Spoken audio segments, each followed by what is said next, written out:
badge is better than having some heart. Okay, look now, look how they running. They beating white people down just to show us what's coming, or to show us we nothing, or to show us we only welcome when singing or balling. Shut up and dribble.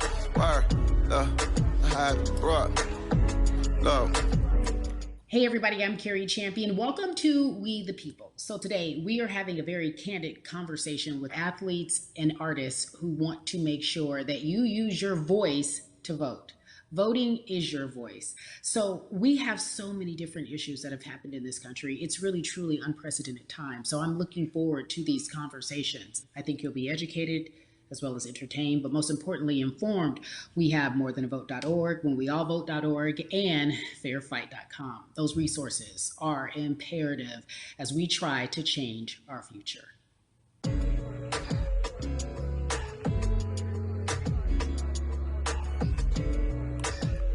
Yeah, la. There's no way that we can talk about hip hop or even the fact that we want to talk about activism, black voter suppression, without bringing in this guy straight from Port Arthur, Texas. We are talking about Bun B. He is an activist, a scholar, and an all-around gentleman. Thank you so much for spending some time with us. Bun, I don't want to start heavy, but I guess I have to, because that's where we are in the world today. It's heavy as hell. And when you think about what needs to happen in this country in terms of change, what's the first thing that you think of? Equality. That's pretty much the first thing that comes to mind, right? Black people need to be seen as equals in this world. You know, we had to fight just to be recognized as a full citizen in this country and not 3/5. The world is now seeing what we've known for so long in the culture and in the community. The one way that we can fight is obviously voting. Talk to me about what voting means to you. I hear people all the time talking about one vote doesn't matter and that voting doesn't make a difference. If that's true, why do they work so hard to suppress the black vote? Because they understand the power of the vote. And so it's time that black people collectively also understand the power of their vote. And not just on a national level, because a lot of times we only have this conversation every 4 years. People need to be very much involved in their local politics.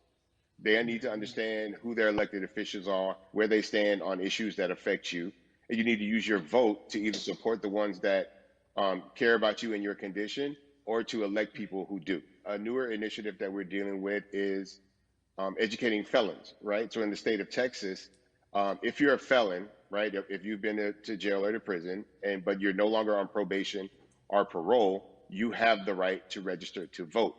Another thing that was just brought to my attention, there's an initiative called Orange, which is happening not just in Houston, but all over the country. If you're in jail currently during pretrial, but you have not been convicted, like you're still in jail waiting for your day in court, you are still eligible to vote.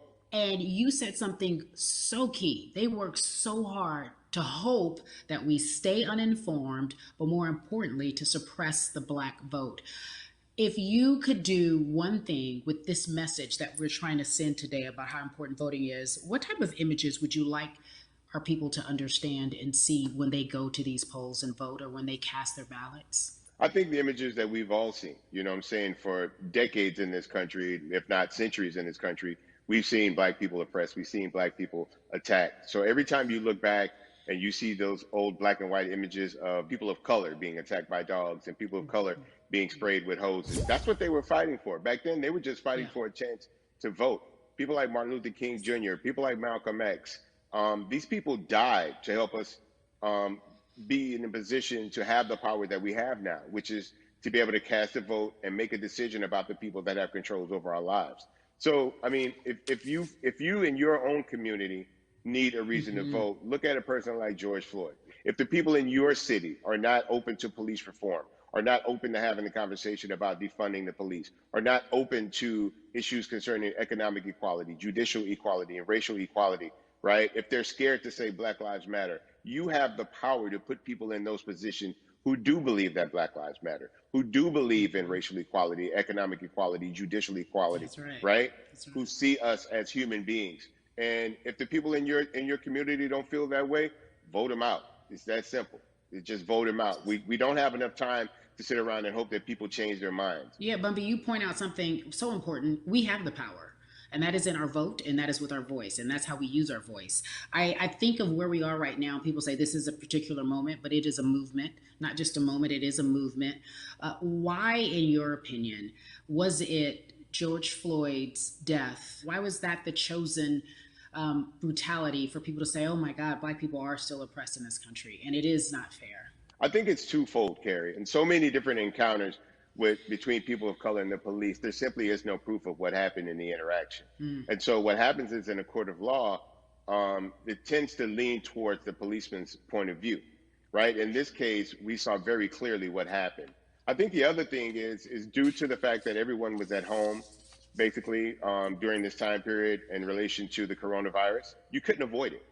Right? It was on every television station. It was on every social media platform.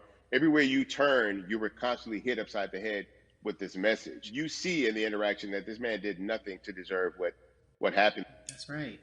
So well said, because if you think about it, in the grand scheme of things, it wasn't worth it, and he didn't have to lose his life. I think that you touched on something that a lot of people talk about, and that is now defunding the police. That has been such a huge conversation, but there's so many misconceptions around defunding and dismantling. If you will, educate the audience. All right. So most people, when they hear the term defund the police, they tend to think of, oh, they're going to take away our police department. Nothing could be further from the point. Defunding the police means that in certain communities, even Houston, take for example, we had over $1 billion allocated to our police force. Now, what is that money being used for? Some of that money tends to be allocated towards riot shields, right? Pepper spray, right? That kind of thing. That's only used against the people that fund this budget, right? So why would the people want to supply the police with the means to oppress them? If the police are concerned about the situations in certain communities with a higher crime rate, well, higher crime rates tend to happen in communities where there's not employment opportunities, right? There's not a lot of social services, and people are going to do what they need to do to take care of themselves and their families. When the community has more opportunities for employment, more opportunities for upward mobility, then they tend to be less of a strain on the government. They tend to have a lower crime rate. And because of that, we'll have less need for the police in those communities. You are passionate about so many different things in terms of making sure that we are holding our leaders accountable. Talk to me about some of the other projects that you're working on. Well, right now, obviously, being a part of More Than a Vote is essential. We're dealing with primaries in this country right now. And we just want to educate people. We want to inform people because people are tired, they're angry, they're concerned, and they want information and they want action. And so we want to make sure that we give them the right information and lead them in the right direction. And we thank the people that do not look like us for standing with us right now, because it's very important that people who aren't Black be involved. Because if Black people could have gotten rid of racism, we would have done it hundreds of years ago. And so I'm trying to use my voice and my platform just to let people know that if they feel like I do, there's a number of places they can go to enact change in their community. People need to know about how their city council runs. They need to know that they have the ability to speak when city council meets, to let them know that that's not the way that they feel their city needs to be run. Those are not the places that they feel the money of their community needs to be allocated.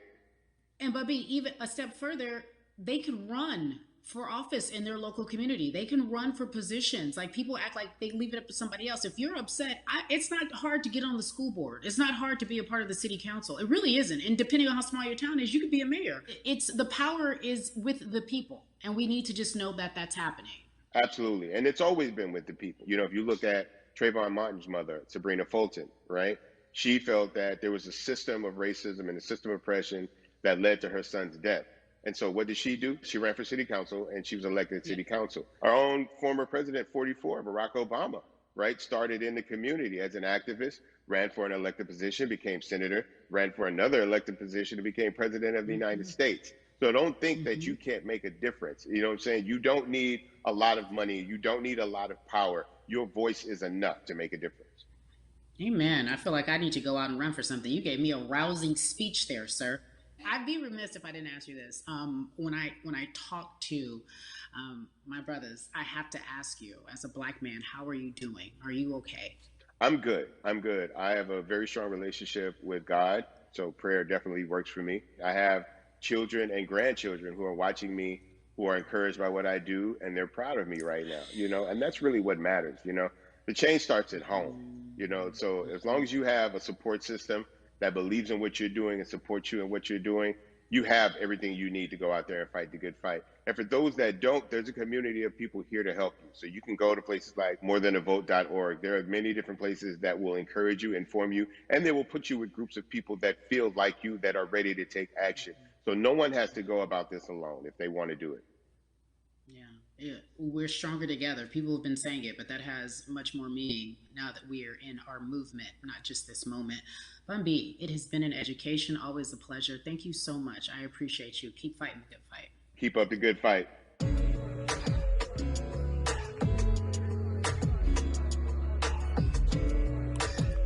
Yeah, la. So our next guest, I have to admit, I'm a fan, but there are so many different people that we could talk to, and I thought it was so imperative that we speak with her. You know her as Molly on the huge, successful show Insecure, HBO's Insecure. She also has a comedy special highlighting her Nigerian roots, and she's an amazing podcaster. Let's welcome in Yvonne Orji, everyone. You have such a beautiful way of making things funny, giving us our medicine with some candy, right? The humor and the healing. You bring all of that to your space. And right now, as you look across this country and how everyone is so broken and so upset, if it's not social injustice, it's the pandemic, it's depression, it's unemployment, the list goes on and on. How are you doing, quite frankly? You know, I'm rediscovering self in a way that is hard, but necessary, that will lead to ultimate joy. I know it sounds like a lot, but no, I think I personally think that God put all of us on a global timeout. Like we just, America hasn't done as good as other people when it comes to timeouts because everyone else is out playing at recess, and we're still in the principal's office hoping and wishing we can come out. But I think that if we settle into the timeout and really learn the lesson that we're supposed to learn from this season, I think we'll emerge better. We'll learn how to play well with others in more ways than one. And so personally for me, I'm taking this time to learn me in a new way. I feel like I'm being ushered into a new season, and I'm getting still, because sometimes the busy confounds the work that we're supposed to actually be doing. We're busy doing other stuff, but we got work that we need to do on the inside. And I'm leaning into it. I'm like, dang, I thought I was gonna be able to rest like everybody else. And God's like, nah, we got work to do. You know what? And I think that's what everybody is saying about 2020. It's demanding that we be better. And you said it's a global timeout. What do you mean by that? Yeah, it's like everyone sit down, be humble, to quote the great prophet Kendrick Lamar. But no, seriously, sit down and let's reevaluate some things. Let us unearth and shake up the things that we have been trying to hide within ourselves, within our nation.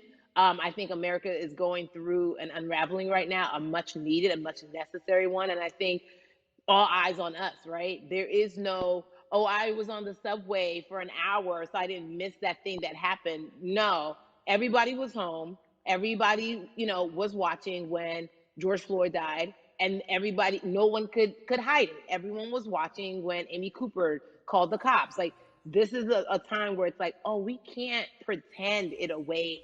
We can't excuse it away. No. It's a global timeout. Sit down, watch, and let's learn. And globally, it's like, hey, we were going business as usual, but it ain't usual no more. Like that's old. Anytime change occurs, it's very uncomfortable. And so right now we're sitting with we're getting comfortable with the uncomfortable. The minorities, we've been comfortable with being uncomfortable, because that to me explains just the existence for whatever we want to do, how we break into our careers, how we live our lives, how we find ourselves one of the few or one of the first. And that's a lonely road. When you look at, and when you talk about this global timeout, everybody had to pay attention to Amy Cooper. Everyone had to pay attention to George Floyd. How is that helping us as a people, as a country, during our global timeout?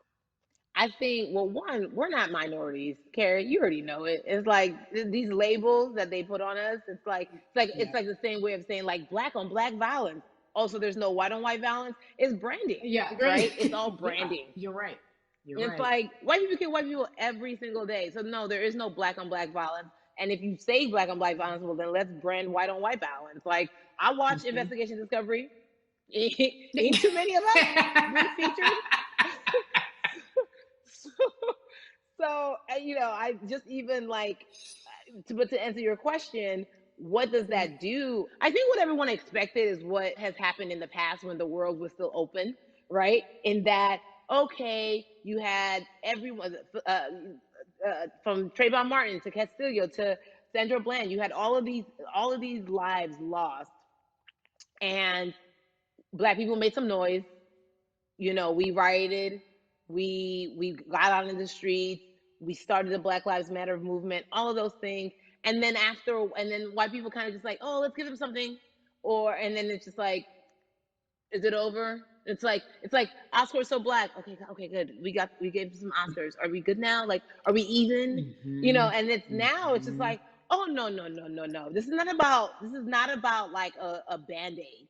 It's like, yo, we might have to amputate the leg a little bit, but it's all right because by amputating the leg, we're gonna save the body.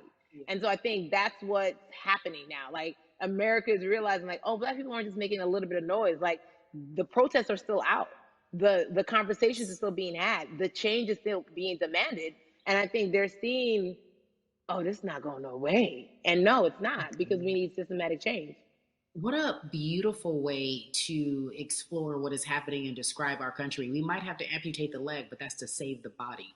That's what's happening right now. That's beautiful, Yvonne. And to that end, I have to ask you this, because the way that we do that, we use our voice. And our voice right now in this world, in this country, is our vote.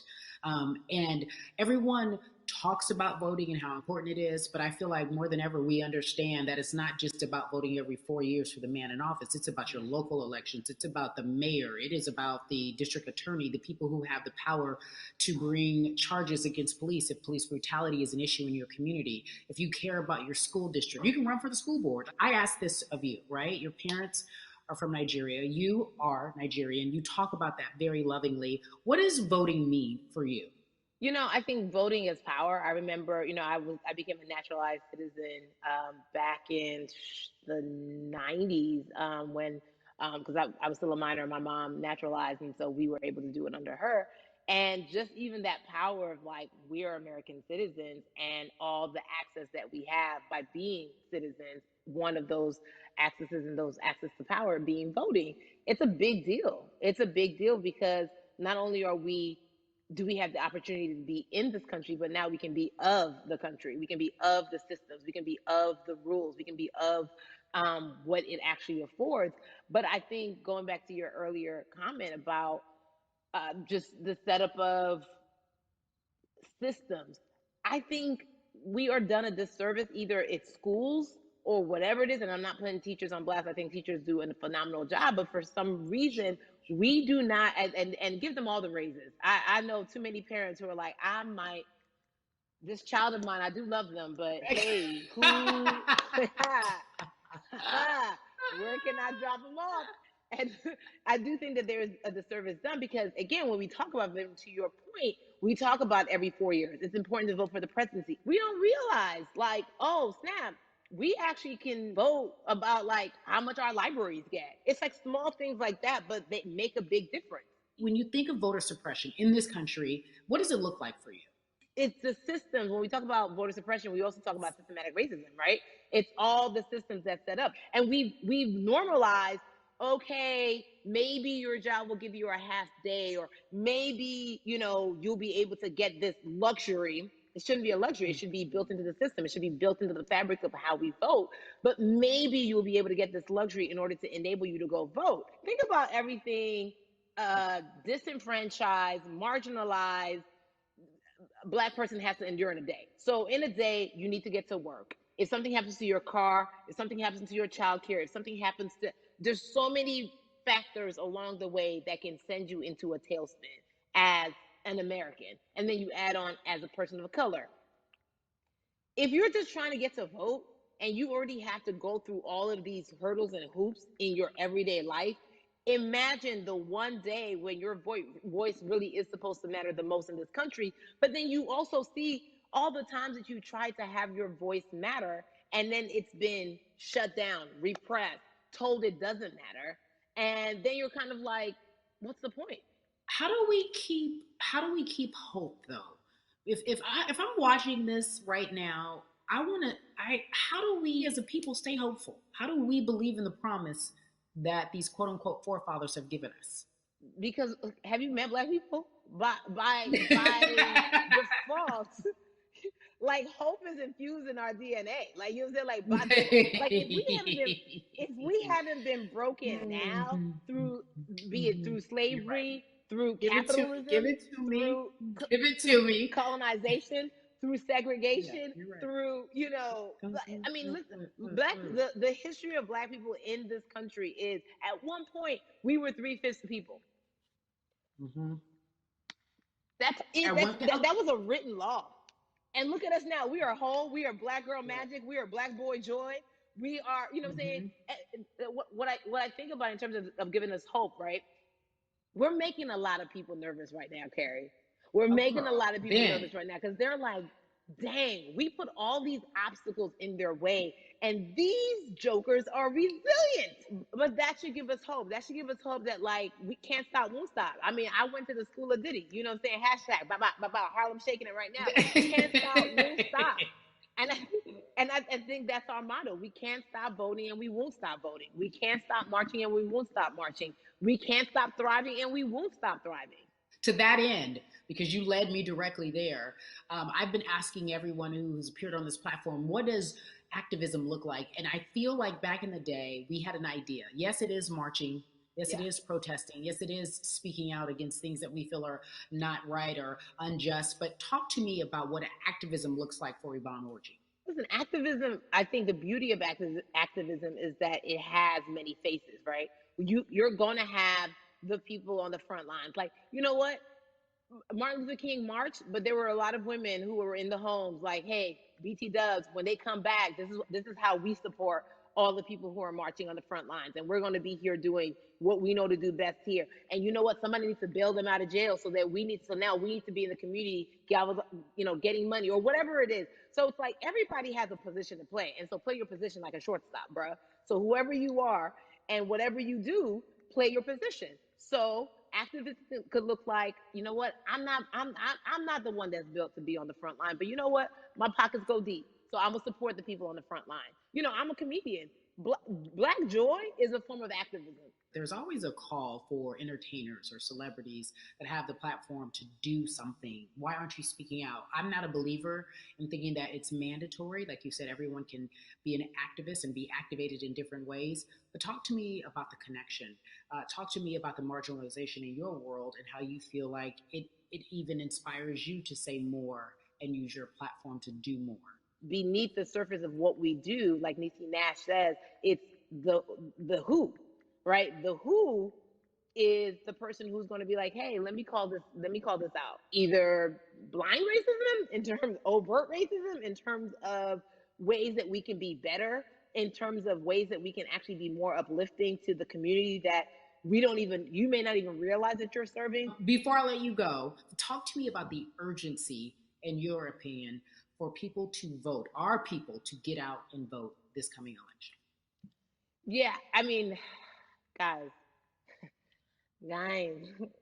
if you think you're tired now, I'm telling you right now, we cannot take this sitting down. We can't take this jokingly. I understand that it may be hard to figure out who to vote for,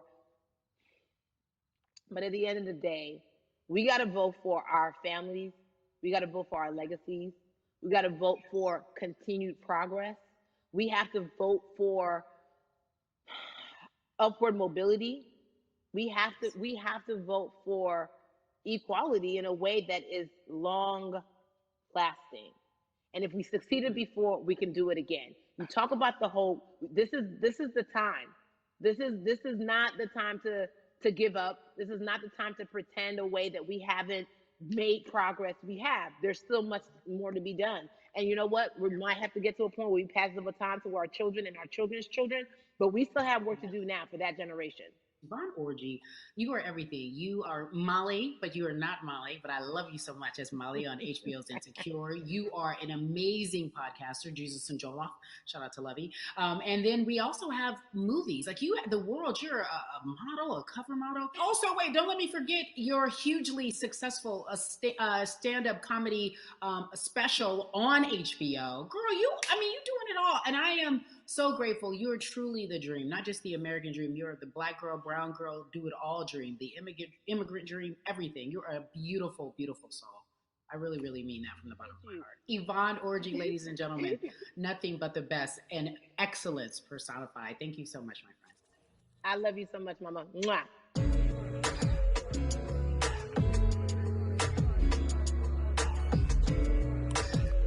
Yeah, la la.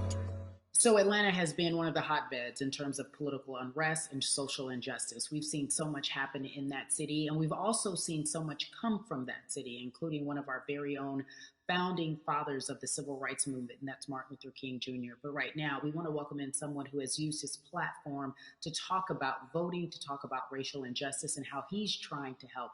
Atlanta's very own Russ joins us now on We the People. Russ, I'm not going to fan out and tell you what some of my favorite songs were that I listened to repeat on yours. We're going to get to the topic at hand. So Amazing. We got to talk about, recently you did an interview where you shared your outlook on culture and music. And you also were very candid about the fact that you have a privilege and that it's necessary for you to give back. Tell everybody about what that means.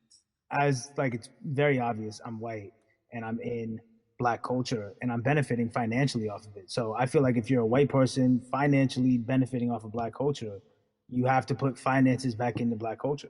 It's just that simple. The screenshots with your feelings, it just comes off like fake empathy because it comes off very dismissive and very, oh, that sucks for y'all. But anyway, back to what I was doing. Have you felt that way always, or is it now because of the time of where we are in this country? I've always had the feeling. I think now it's just obviously elevated. It's a new level and there's new, it's to the point now where you can't, first of all, you can't not say anything. Second of all, though, I just think saying something isn't enough anymore. I think, if you have the ability to put money back into a culture that you're financially benefiting from, you have the ability to, you should. It's interesting that you talk about it in that way because some people do believe that silence is the best way to go because it's hard to talk race, especially if you're white and you're in the Black culture. People just feel as if they can't talk about it. They feel awkward. They feel as if they don't have the privilege or the voice or the words.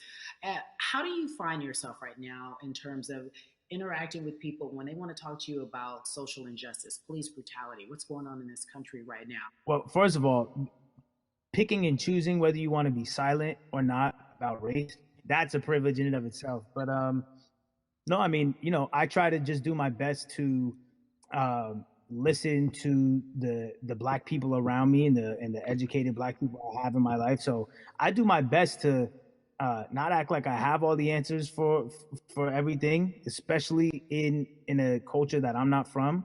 But that's why when we decided to raise the money for Black Lives Matter organizations, when we raised $500,000, we got on the phone with some of the women who started Black Lives Matter. I got on the phone with Tamika Mallory. I was on the phone with Karen Civil and talking with my friends to make sure the money went to the correct places, and people who really need it. It's just about listening. That's all. It's about listening. Let's talk about that for a moment because the way I think of activism, for me, it looks very differently. It's not necessarily just protesting on the front lines. I think that's great. But what about being an activist in the way in which you have decided to be one? What inspired you? What did it look like? You said you raised money for Black Lives Matter. What did you do? Mm-hmm. Walk us through everything that you did and how you find yourself in this moment right now. So for me, it was 3 years ago, I had a string of festivals. And I decided that I was going to wear T-shirts with a message on them because I figured what better time to use a platform than in front of, a bunch of people. So one of the T-shirts I wore was, if you want to change the system, speak up, white silence is pro-racism, the whole thing. And it didn't really it kind of got swept under the rug back then. But, when all this stuff started happening again, and it's been happening, the police brutality against innocent Black people. I was like, man, I'm not the biggest artist in the world, and I certainly don't have the most white fans in the world, but I got a good amount of people that I can definitely mobilize and turn into some money. And I know they're down for the cause because it's merch, it's a good thing. And I've always been outspoken anyway, you know? And so how am I going to be in Black culture and not be outspoken about racism? And then I got to ask you this, because you grew up in Atlanta, so that gives you a heads up, depending for so many people, because you're in the crux of that beautiful Black city where there are so many wonderful Black leaders, home of so much great music and things that speak to our culture right now. And we are really, really getting our word out, especially with this platform today, and saying that we must use our voice to vote. Talk to me about what the importance of voting for you in this upcoming election. Yeah, so full transparency, I had never voted before, ever. And because, I was one of those people who was like, my vote doesn't matter. And, and I don't know, maybe it's because I was younger, maybe it's because I really thought that, or I don't know, but I just think that it's got to, now this is a bit of a privilege to say it's got to a breaking point for me, because obviously it's been past the breaking point for Black people. But I think that as a whole, the young people need to get out and vote, because we're the ones that never show up. You know what I mean? We never show up to vote, but we're the future. So it's like, look, we got to go out there and vote, and then whatever happens, but at least we did our part. You got to do your part. You're very candid in saying that you just decided to vote. And I think there's a beautiful irony in the fact that you have your fans saying, because of you, I'm voting. Right. And there's something beautiful about that. But I want to know why now for you. Why in this moment is it important for you to vote? And what hit your spirit to say, yes, this is the time to do it? Honestly, because I think that George Floyd really woke up a lot of people who, including myself, who I was vocal and outspoken about racism. I put it in my lyrics. I put it on T-shirts. I would talk about it in interviews. Like, I was vocal about it. But that video in that moment, I think me, along with a lot of other people, just kind of was like, all right, like, words are simply not enough anymore. We got to do something, whether it's raising money, whether it's voting, or all the above. Like, we got to do something, and I'm ashamed that it took that for me to be like, I need to raise money and I need to vote. It's a shame. And I don't know, I guess it snapped a bunch of people out of it, and even if you were vocal and whatnot, it's time to actually put your money where your mouth is. It's time to go vote. It's time to just stop talking about it and be about it, and it's been time for that. But like I said, I'm ashamed that it took me this long to actually really, really be about it, but I'm here now. So Russ, we all know that this is going to be your first time voting. Tell me what that experience is going to be like for you in terms of what you're excited about. I think, what it's going to do for me? It's going to let me know that I'm contributing to something bigger than myself, and I'm actually putting my money where my mouth is, and I'm being about it. Because, for so long, and I know I'm not alone with this, but, standing on the outside and just screaming about this and that, and this should change, and it's like, all right, but did you vote? And so I know it's going to feel good to know that I played a small role, and that's the problem. I think the mentality of like, my vote doesn't matter needs to be changed to, my vote, albeit small, does matter. It's a role I'm playing, and if I play my part and you play your part and he and she plays their part, then we make a difference. But it'll feel, I have a feeling it's gonna feel very, very bigger than me. I think when you realize that giving actually feels better than receiving, that's when you start wanting to do your part and contribute. So voting is an easy way to give, Yeah. To whom much is given, much is required, and you have been given a huge platform, and we are so grateful for you, Russ. Philanthropist, artist, community activist, first-time voter. We appreciate you for doing this, okay? Thank you. I appreciate y'all.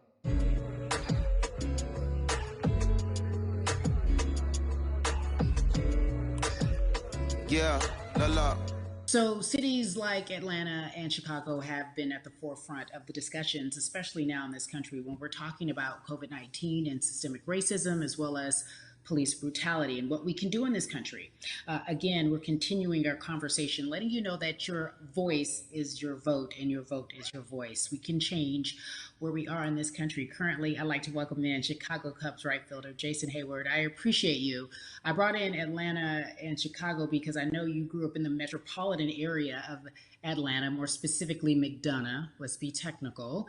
And you have been very vocal throughout this entire time in terms of what our country's been experiencing. Let's look at the past month and a half, if you will. What has been the hardest thing for you to deal with? The hardest thing for me to deal with, Carrie, this last month has just been going from the virus shutting everything down to us being called to action. We've had multiple police brutality situations. We've had people protesting, wanting to get the message out. But I really realized that I need to be a part of the positive message and make sure that doesn't get lost in all the chaos going on, for people to actually hear from a reasonable, respectable person who cares about everyone involved. A reasonable, respectable person who cares about everyone involved, which leads us to More Than a Vote. It is a beautiful collective of Black athletes and artists. You are a part of that. Talk to me about why that's important for you right now on this, be a part of that collective. To me personally, it's important to be a part of that because I've somewhat used baseball and my craft as an excuse to not get more involved in voting. But I can't any longer use baseball and work as an excuse not to get educated, and not also to show people, like, at any moment in time, any walk of life, we can make a difference. So tell me in your words, what does activism look like for you? In my words, it looks like LeBron James, the biggest athlete right now on the planet, speaking up and breaking the ice for everyone. But I think for the first time, people see and hear from us. So now we have white teammates, we have other people speaking up and realizing, okay, like, this is how we go about doing this. And to me right now, social media, athletes speaking up, entertainers speaking up, like we're trying to do with More Than a Vote. You said something I thought was so key, because covering sports for so long, I know that it's tough for Black players specifically in Major League Baseball to talk about how they feel. Adam Jones did it in a very eloquent way early on, but there are very few that are vocal. You said you all were afraid. Why use that word, and why were you afraid?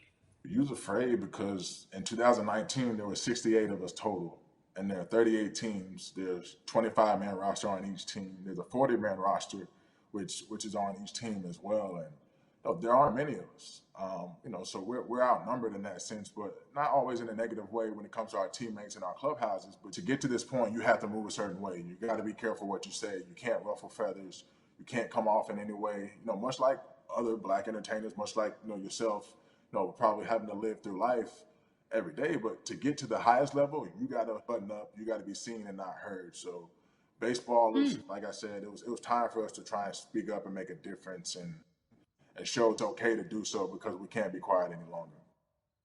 That is a button up, be quiet, be seen but not heard. That is an expression that a lot of Black folks can relate to in whatever aspect of professionalism that they experience, especially if they don't work for themselves. They just feel that. That is also a socialization that we have as Black folks, well, especially, like you said, if you want to get to the higher level. And for so long, I felt it bubbling right underneath the surface that so many of us who were in whatever positions we were, who had platforms, were tired of pretending and looking the other way and spending so much time making others comfortable while we were uncomfortable. Do you feel that this is the type of movement that is sustainable, or is it just for a time? No, it takes everyone joining in on the conversation. And right now, I feel like more than ever, there is little things as possible to distract from bigger issues. And we saw on draft day, we saw our president, Theo Epstein, holding up the sign saying Black Lives Matter and wanting to include the rest of MLB in that. But now we're having those conversations as well. So I definitely think this is sustainable. And it's not always just going to be the popular thing to do. This is something that people want to get right because they know we care. Jason, you said you think it's sustainable, that what you're seeing, especially with your colleagues in baseball, that this can be something where you're feeling more comfortable, feeling more safe to share how you feel about social injustice and police brutality. What are you doing right now in this moment with your platform to help change how we look at voting and how to educate the culture and the community about voting? Well, first, what I'm doing, Carrie, is joining up with More Than a Vote and joining up with other athletes and entertainers to get that message out and use our platform in that sense as a group. And try to create a brand with this to make it something that's not just about the election coming, make sure that it's about people getting educated for years to come and figure out where to vote and how to vote. We've got people in different areas that cover different demographics and influence different areas of people. And as a baseball player, as a Black baseball player, I feel like now, like we talked about, is finding the time to show people that you can use your voice in this profession. You don't have to be afraid. And to me, that can help a kid growing up. He can see me, he can see other guys that were in the video we posted saying, hey, this is what they're standing for. They're speaking up for these things, and it's okay to want to play baseball. It's not lame. It's not something I have to be as afraid of as I was before. So I feel like that's my role in this. I have a younger brother as well. He's 24. He also plays baseball. So I've got to lead by example. I can't just always, come up with a good answer that sounds good on TV when I get asked a question on, what do we need to do to make changes. I'm joining up here to make sure that I take action and get educated myself. For one, so many people, I feel like in Atlanta, they're on the move. Or when you want to try to make a vote and try and cast your vote, you have to do it by mail. You have to sign up for the absentee ballot. Then you have to get another ballot in return. They have to send it back to you.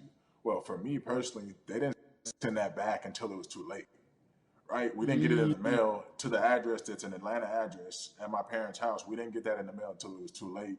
And then from other friends and family that are still in Georgia right now, I just hear about them being held in lines too long and trying to get off work. And we know how it is for any family, but let alone a Black family in the inner city or in the suburbs trying to take care of their family and trying to provide for them.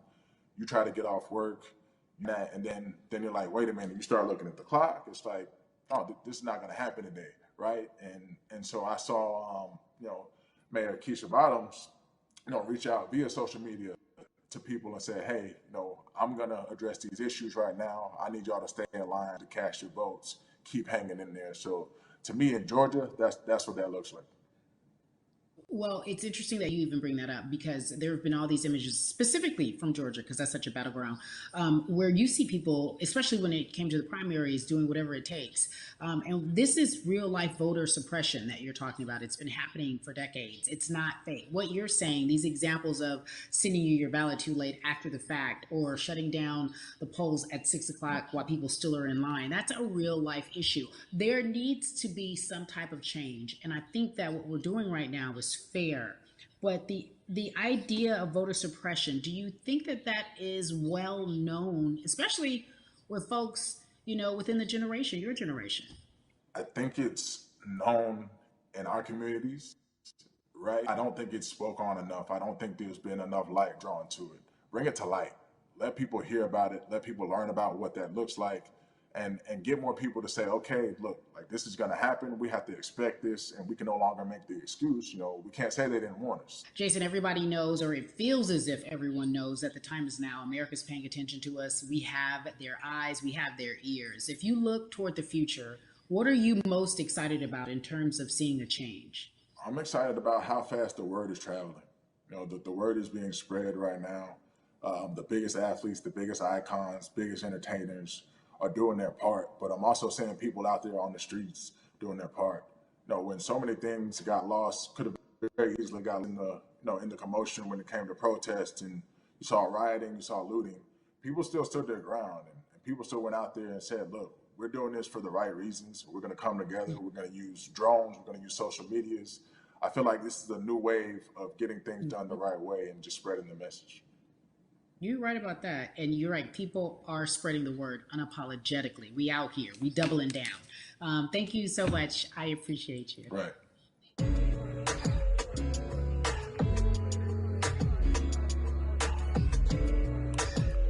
Yeah, la la.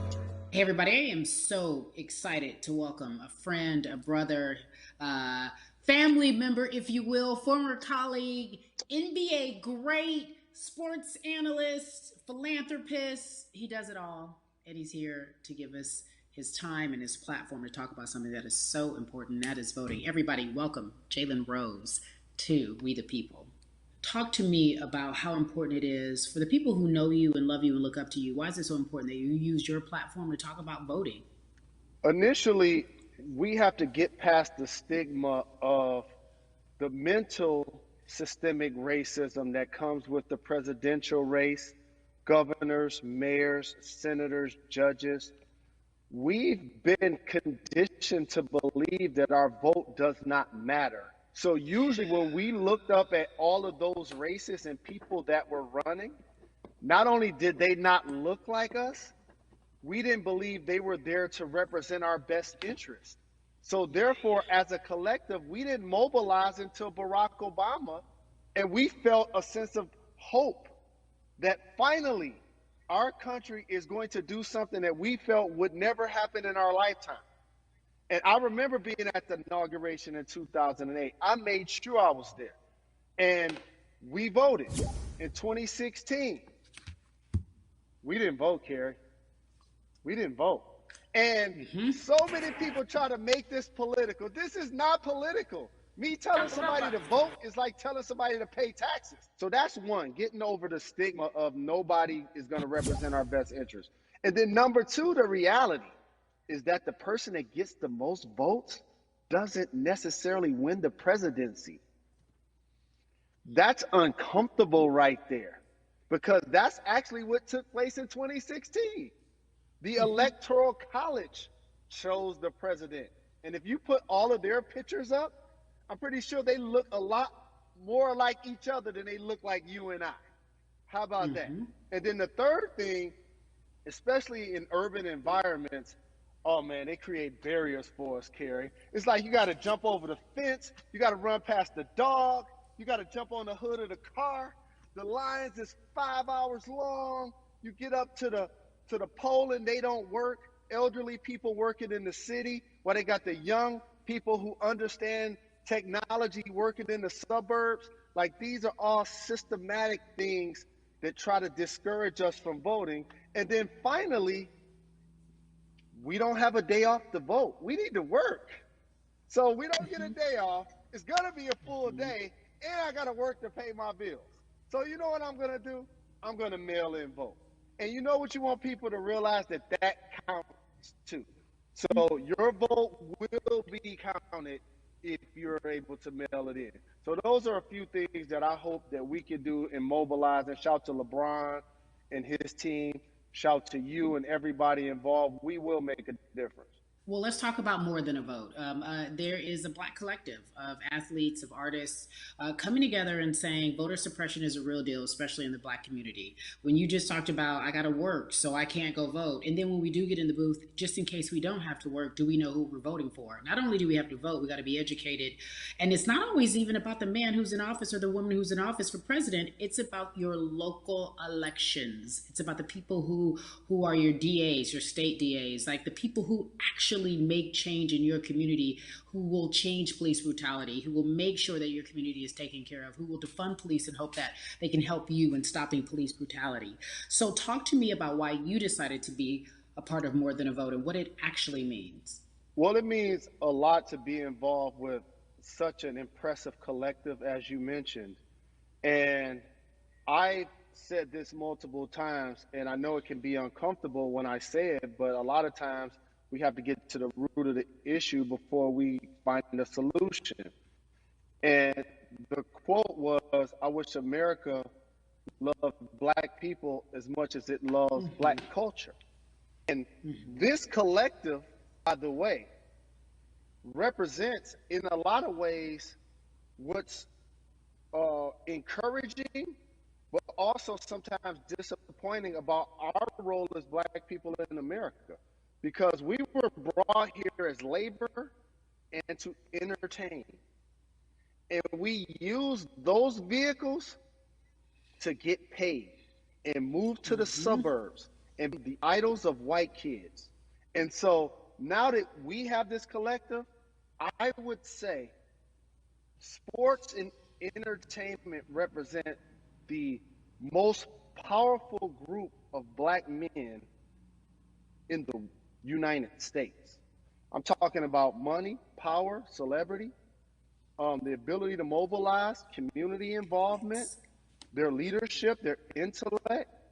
And so to have all of us pull it in the same direction at the same time for anything that we're passionate about is going to be a difference maker, but it's definitely going to be a difference maker in the 2020 vote, because we're going to make sure we inform everybody that they can let their voice be heard, and failure is not an option. Jalen, what does voter suppression look like to you? A perfect example took place recently, Carrie, in Kentucky. It was 6 p.m. at night, and so many people were standing in line enthusiastic to vote. And you know what they did? Locked the doors. And you know what the people did? They continued to bang on the doors, continued to bang on the windows. They continued to let it be known they were not going to leave the premises until they got a chance to vote. And you know what ended up happening? They opened those doors and allowed those people to vote. So do not be discouraged. These barriers show you that it matters, and we're here to help you break through them.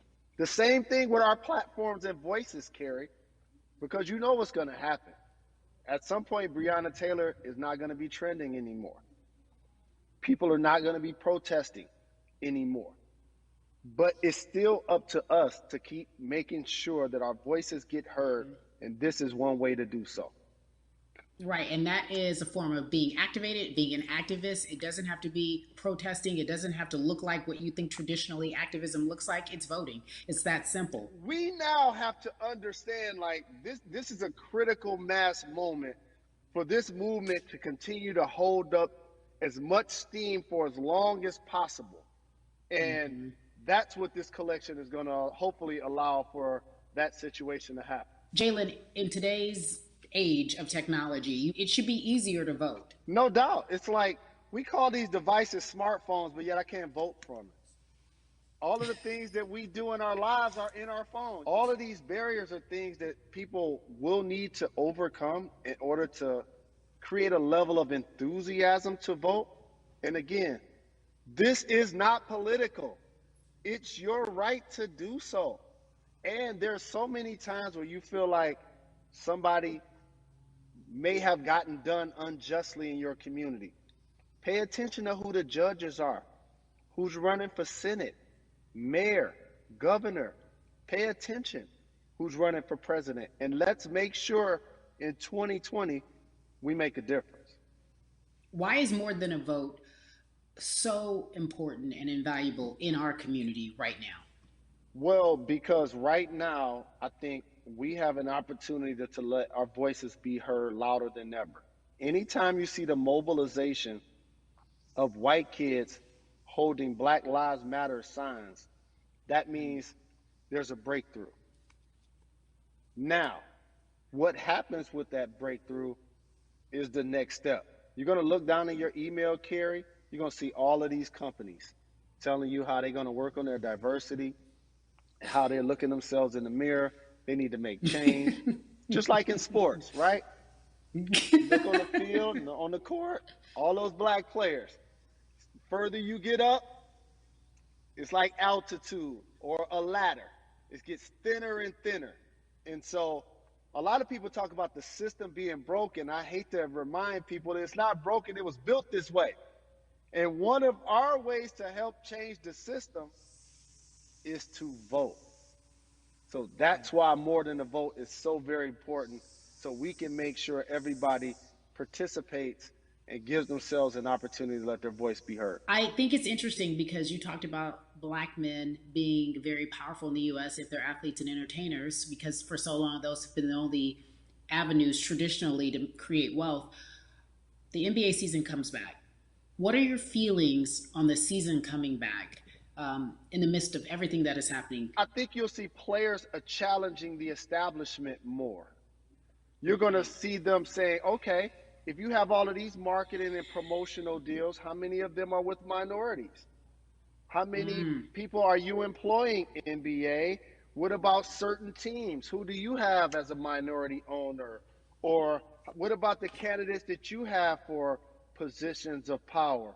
NBA players have proven as blacks that they are now movers and shakers in the game. They're now the dog, not the tail.